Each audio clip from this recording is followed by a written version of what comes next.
مع دخول عام 2026 عايزك تفهم حاجة مهمة جدا، وهي ان السنين كلها نفس عدد الشهور ونفس عدد الساعات اللي موجودة في اليوم. مفيش اي سنة هتفرق عن التانية، والحقيقة انه مفيش سنة معينة حياتك هتتغير فيها الا لما انت شخصيا تتغير وتقرر انك عايز تكون افضل. وكل اللي انا عايزك تفهمه ان عقلك مش ملكك بالكامل. افكارك وردود افعالك ومخاوفك وحتى طموحاتك المحدودة اتزرعت فيك مع الوقت من اهلك ومن المجتمع وحتى من التجارب والهزائم اللي انت مريت بيها. ولو دخلت سنة جديدة بنفس العقلية وحتى بنفس الشخصية ونفس العادات اليومية، هتحصل في النهاية على نفس النتيجة اللي انت موجود فيها دلوقتي. ولكن لو قررت انك عايز تتغير كليا فانت في المكان الصح. وفي فيديو النهاردة هقولك على 3 قواعد اساسية لو ركزت فيهم كويس اوعدك انك هتعيش ملك في سنة 2026.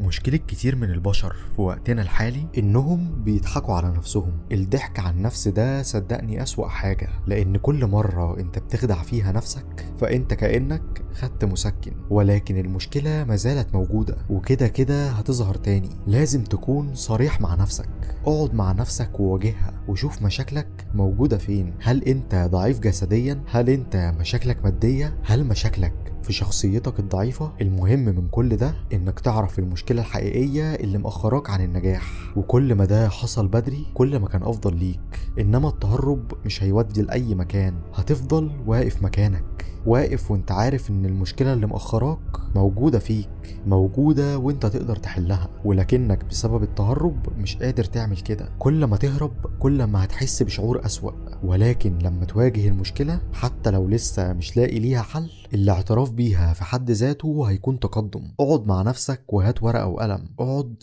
في مكان هادي تماما، لا دوشة ولا موبايل ولا اي حاجة، وحدد المشاكل واحدة ورا التانية، اكتبهم قدامك عشان ما تنساش تاني، وابدأ في العمل يوميا على حل المشاكل دي. المهم مش عدد مشاكلك، المهم انك تحدد المشكلة الحقيقية اللي واقفة بينك وبين النجاح، بينك وبين القوة، بينك وبين النسخة اللي انت نفسك تبقى عليها. كل ما عرفت المشكلة بدري كل ما وفرت على نفسك سنين ضايعة. واوعى تضحك على نفسك تاني زي الناس الفشلة والمساكين وتوهم نفسك ان بكرة افضل وانت عارف من جواك ان عمره ما هيكون افضل، لانه ببساطة مستحيل حياتك تتحسن وانت واقف مكانك. الناس الفشلة بيوهموا نفسهم ان كل حاجة هتكون بخير، وهم كل حياتهم بين الكافيهات والتفاهات ومضيعة الوقت. انا عايزك سيبهم في الوهم اللي هم فيه وركز على نفسك وبس. وحتى لو هم اتبسطوا دلوقتي بكرة هيندموا على كل لحظة. من أكتر الأسباب اللي بتخلي 90% من البشر مجرد فشلة هم إنهم بيعيشوا لغيرهم حتى لو بصورة غير مباشرة. المشي مع القطيع جزء من ده، إنك تعمل حاجة لمجرد إنه الناس هيعجبوا بيها جزء من ده. صدقني في كل مرة بتختار تعمل فيها حاجة عشان الناس هيعجبوا بيها أو حتى لمجرد إنه الناس كلها بتعمل كده، فأنت في عداد الفشل. الناس كده كده هيتكلموا وهينتقدوا، وطول ما أنت بتعمل حاجة معينة عشان الناس فأنت عمرك ما هتكمل. لو بتلعب رياضة عشان جسمك يبقى كويس والناس تعجب بيك هيجي يوم وتوقف. اي حاجة هتحاول تعملها لمجرد انك تنال اعجاب الناس هيوديك لنفس الطريق اللي معظم البشر فيه، وهو الضياع والفشل. واول خطوة في اعادة برمجة عقلك انك تفهم انك مش عايش عشان تعجب الناس ولا عشان ترضيهم ولا عشان تمشي مع القطيع لمجرد ان كل الناس بتعمل كده. اغلب قراراتك لحد النهاردة مش طالعة منك بل طالعة من خوف انك تبقى مختلف والناس تحكم عليك. بس في الحقيقة الناس عمرها ما هتدفع تمن قراراتك ولا هتتحمل نتائج اختياراتك ولا هتنقذك لما تقع. وعايزك تكون فاهم ان البشر اللي انت بتحاول تنال اعجابهم يوم لما انت ترحل عن العالم ده هم هيقوموا وياكلوا ويشربوا ويناموا عادي جدا حتى وان زعلوا عليك شوية. وعشان بس تكون فاهم اعادة برمجة عقلك بتبدأ لما انت تسأل نفسك سؤال واحد بس قبل اي قرار: هل ده بيخدمني ولا لا؟ مش الناس هيقولوا ايه او هيشوفوني ازاي او هل هيزعلوا مني ولا لا. النسخة الجديدة منك لازم تكون ما بتطلبش الموافقة من حد، ما بتبررش اختياراتها لحد، ومش بتعيش عشان الناس تسقف لها. كل حاجة انت بتعملها هتكون بتعملها لانها بتقربك من هدفك، وتسيب اي حاجة مش مفيدة ليك حتى لو الناس كلها بتعملها. ومن الحاجات الغبية اللي بشوف ناس كتير بتعملها خصوصا في وقتنا الحالي هو تعلم مهارة او لغة معينة لان بس كل الناس بتعمل كده، مش لان انا عندي خطة معينة او هدف من تعلم ده، او هل ده مثلا مناسب ليا ولا لا. لا خالص، هو كل الناس بتعمل كده، فانا لازم ابقى زي الحيوان اللي بيمشي مع القطيع، اللي بيعيش عشان الناس بيفضل طول عمره اسير، واللي بيعيش عشان نفسه هو اللي فعلا بينجح. وفي 2026 اما تكون مركز على نفسك او تكون مجرد نسخة بتتشكل على مزاج غيرك.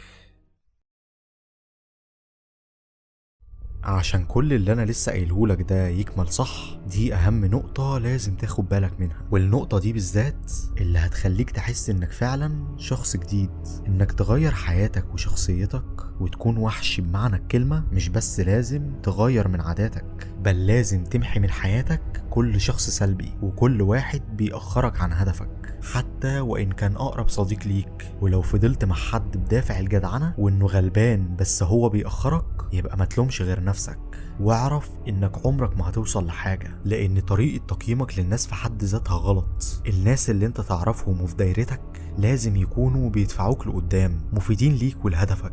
مش هتفرق بقى الشخص ده طيب ولا لأ، المهم انه يكون شخص مفيد، شخص تقدر فعلا تستفيد منه وهيخليك تحقق اهدافك بشكل اسرع. لو فعلا ناوي تعيد برمجة عقلك وتغير شخصيتك وتدخل مرحلة جديدة، لازم تفهم ان التحول الحقيقي تحول اجتماعي قبل ما يكون نفسي. مش كفاية انك تغير تفكيرك وانت محاط بنفس الوجوه، نفس الكلام ونفس الاعذار، نفس الطاقة السلبية بتاعت الفقراء والمساكين. في ناس وجودها في حياتك بيفكرك بنسخة قديمة منك، نسخة فاشلة، نسخة كسولة وبتشتكي اكتر ما بتتحرك. الناس دي مش لازم تكون وحشة ومش لازم تكون بتكرهك، بس وجودهم بيأخرك غصب عنك. لو قاعد وسط ناس طموحهم قليل وكلامهم كله شكوى واقصى حلم عندهم انهم ياكلوا ويناموا واليوم يعدي، دول لازم يتحطوا في قائمة المحظورات، لانهم افشل من انهم حتى يبقوا اصدقائك. الوحش الحقيقي مش بيهاجم،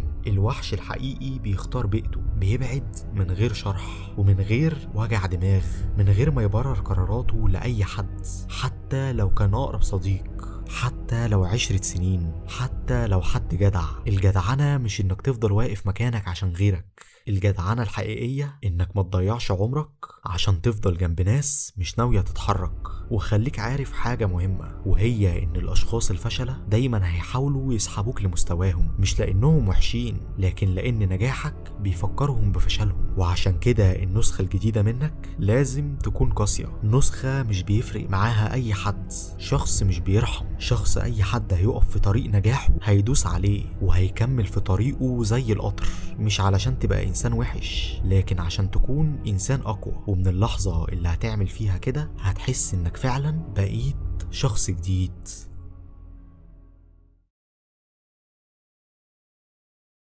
لو وصلت للنهاية فده معناه انك شخص بيدور على الحقيقة. ولو مهتم تفهم اكتر عن علم النفس الاسود وفن التلاعب بالبشر، اشترك في القناة، لان اللي جاي هيغير نظرتك للعالم تماما.